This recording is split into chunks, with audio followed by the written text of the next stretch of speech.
Pada episode sebelumnya, Ratu Huariyong sangat kaget ternyata cucunya Wonsan telah diracun. Tak hanya itu, ternyata dia juga telah ditusuk oleh jarum akupuntur yang meninggalkan bekas luka. Ratu Huariyong dan Putri Mahkota pun langsung panik. Ratu Huariyong berusaha untuk mengeluarkan makanan yang sudah ditelan oleh Wonsan. Kini Ratu Huariyong sadar bahwa semua hal mulai berbahaya. Pada episode mendatang, tabib Kwon Yi Kwan akhirnya bebas. Kemungkinan semua tuduhan akan dilimpahkan kepada Ratu Huariyong. Ratu Huariyong kemudian pergi ke dapur istana untuk mencari tahu pelaku yang telah meracuni Wonsan. Ratu Huariyong terlihat mengamuk dan mengobrak-abrik semua yang berada di dapur. Sementara, sebelumnya Pangeran Bogung terlihat marah kepada ibunya karena memintanya untuk mengikuti ujian menjadi calon putra mahkota.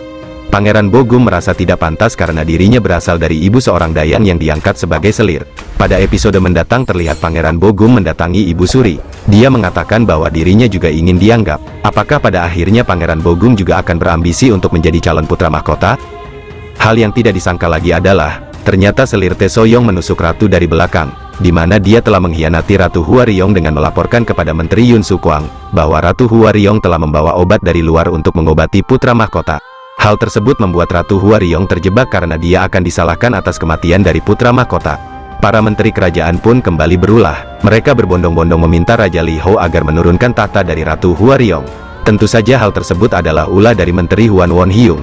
Sepertinya Raja Li Hou tidak akan setuju dengan apa yang akan diusulkan oleh para menteri dan memilih pergi untuk meninggalkan singgasananya. Kemungkinan hal tersebut menjadi alasan dari Raja Li Hou untuk pergi menemui Pangeran Songnam secara diam-diam, dan memintanya untuk membuktikan bahwa obat yang dia bawa tidak mengandung racun. Hal tersebut kemungkinan juga untuk melindungi Ratu Huariyong. Selanjutnya, Pangeran Songnam akan pergi menemui Tabib Toji lagi untuk meminta kejelasan dari obat tersebut.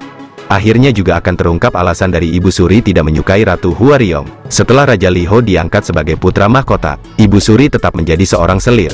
Dia juga tidak berhak untuk menentukan siapakah calon istri dari putra mahkota. Ibu Suri sebenarnya telah mempersiapkan selir Huan untuk menjadi istri dari putranya yakni Raja Li Hou. Dia juga merasa tidak dianggap karena Ratu Huariyong saat itu hanya mematuhi Ratu Yun. Di akhir preview episode 7, Ratu Huariyong terlihat sedang menemui Ibu Suri.